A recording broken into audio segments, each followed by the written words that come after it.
पूर्व मुख्यमंत्री कमलनाथ पर भोपाल में एफआईआर दर्ज किए जाने के बाद पूरे प्रदेश की राजनीति उफान पर है। जबलपुर में नगर कांग्रेस कमेटी के द्वारा एसपी को एक ज्ञापन सौंपा गया। इस दौरान कांग्रेस विधायक तरुण भनोत, लखन घनघोरिया, विनय सक्सेना और विधायक संजय यादव सहित अनेक कार्यकर्ता उपस्थित थे। ज्ञापन के माध्यम से मांग की गई है कि कोरोना की दूसरी लहर में सरकार की लापरवाही की वजह से सैकड़ों कोरोना संक्रमित मरीजों की जान गई है। ऐसे में सरकार के द्वारा जारी किए गए डेथ सर्टिफिकेट पर पीएम की फोटो लगाई जाए। मृतक के परिजनों को 1 लाख नहीं बल्कि 5 लाख रुपए का मुआवजा दिया जाए। प्रदेश के मुख्यमंत्री और स्वास्थ्य मंत्री सहित अन्य जिम्मेदारों के खिलाफ भी एफआईआर दर्ज की जाए। एसपी सिद्धार्थ बहुगुणा को अपनी मांगों से संबंधित ज्ञापन देते हुए कांग्रेस जनों ने इस ज्ञापन पर तुरंत अमल करने की मांग की है। बाद में कांग्रेस नेताओं ने पूर्व मुख्यमंत्री कमलनाथ पर दर्ज की गई एफआईआर पर निंदा की है और इसे सरकार का गलत कदम बताया है। बने रहिए अपडेट टाइम्स के साथ। तरीके से की गई गिराने से प्रेरित है, क्या उद्देश्य आपके पास? देखिए, हमारा मुख्य उद्देश्य आने का ये है। पहले मैं अपना उद्देश्य बता दूं, फिर आपके प्रश्न का जवाब दूंगा। मध्य प्रदेश में और पूरे हिंदुस्तान में कोरोना की सेकेंड वेव आई। हमने, आपने सबने देखा और हमारे जागरूक मीडिया ने पूरे हिंदुस्तान में और मध्य प्रदेश में उसको कवर किया। अनगिनत संख्या में लोगों की मृत्यु हुई और उस मृत्यु का सबसे बड़ा कारण क्या था? सबसे बड़ा कारण ये था कि मध्य प्रदेश सरकार की लापरवाही थी। जब सबको पता था, बड़े बड़े हमारे विशेषज्ञ ये कह रहे थे कि दूसरी लहर कोविड-19 की हिंदुस्तान में और मध्य प्रदेश में आएगी, तो सरकार जिसके ऊपर ये दायित्व होता है कि अपने लोगों की रक्षा करे, वो कहीं ना कहीं अपने काम से, अपने दायित्व से पीछे हटी, चुनावों में लगी रही। चुनाव प्राथमिकता बन गए, चाहे वो पहले 28 उपचुनाव हो मध्य प्रदेश में, उसके बाद दमोह का चुनाव हो, चाहे पूरे हिंदुस्तान के चुनाव हो। और उस लापरवाही के कारण ना ऑक्सीजन बेड की तैयारी की गई, ना अस्पतालों में समुचित इंजेक्शन, जो जीवन रक्षक इंजेक्शन और दवा थी, उनकी तैयारी की गई, ना और प्राथमिक गाँव के क्षेत्रों में जो जरूरी थे कोरोना को रोकने के लिए उपाय थे, उनको नहीं किया गया। उसके बाद जब लोगों की मौतें हुई तो एक घड़ियाली आंसू बहाते हुए ये कहा गया कि मौतें हो गई, अब हम जो मरे हैं, जो कोरोना से जिनकी दुखद मृत्यु हुई है, उनको 1 लाख रुपए का मुआवजा देंगे। तो हम पहले तो ये मांग करते हैं कि प्रत्येक व्यक्ति जो खत्म हुआ है उसको 5 लाख रुपए का मुआवजा दिया जाए। और 5 लाख का मुआवजा आप किसको देंगे? आप सरकारी रिकॉर्डों में लगातार हेराफेरी कर रहे हैं।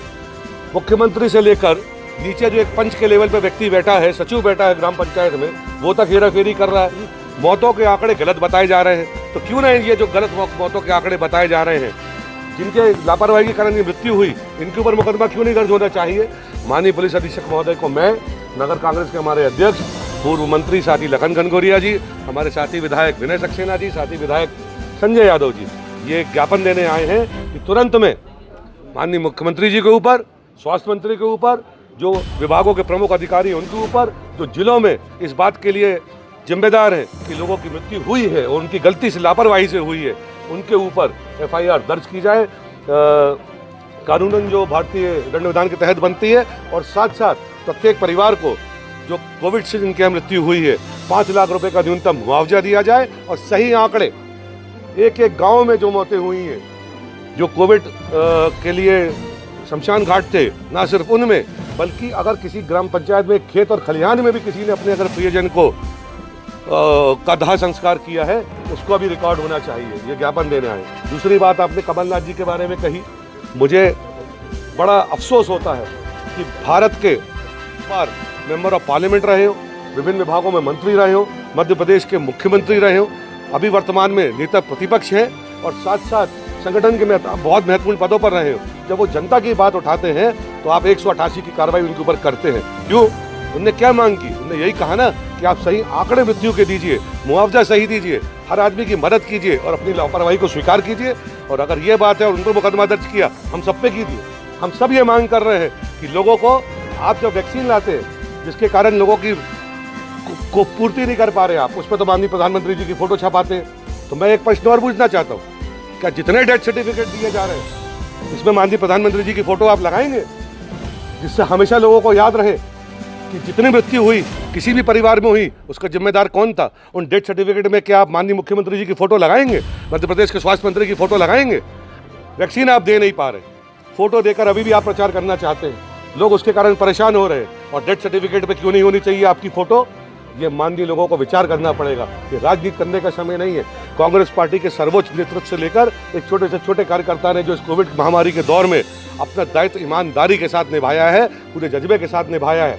हम इस मौके पर हमारे कोरोना वॉरियर्स को, पुलिस के अधिकारियों को, कर्मचारियों को, स्वास्थ्य विभाग के छोटे से छोटे अदना कर्मचारियों को, डॉक्टर्स को हमारे, और जो हमारे अन्य शासकीय कर्मचारी इस काम में लगातार अधिकारी लगे रहे, उनको तो धन्यवाद देना चाहेंगे कि उन्होंने अपनी जान की बाजी लगाकर कोविड में काम किया। पर जो महत्वपूर्ण पदों पर बैठे हुए लोग थे, जिन्हें संविधान की शपथ ली थी, अगर उनसे चूक हुई है तो उनको मध्य प्रदेश की जनता से और हिंदुस्तान की जनता से माफ़ी मांगना चाहिए और उचित मुआवजा हर उस परिवार को दिलाना चाहिए। और जिनको 4-4, 5-5, 6 से 8-8 लाख रुपए के बिल भरे हैं, जिनने अस्पतालों में पैसे दिए हैं, क्यों मध्य प्रदेश सरकार एक कदम नहीं उठाकर उनके पैसे वापस करा रही। ये सब मुद्दों को लेकर हम माननीय एसपी महोदय से मुलाकात करने आए हैं। उन्हें लिखित में दे भी रहे हैं कि तुरंत ऐसे गैर जिम्मेदार लोगों के ऊपर में, चाहे वो कोई भी किसी भी पद पर बैठा हो, FIR दर्ज की जाए, जिससे कम से कम हम कुछ ना कर सके तो मध्य प्रदेश के लोगों के जो दिल जख्मी है उनके मरहम लगा सकें।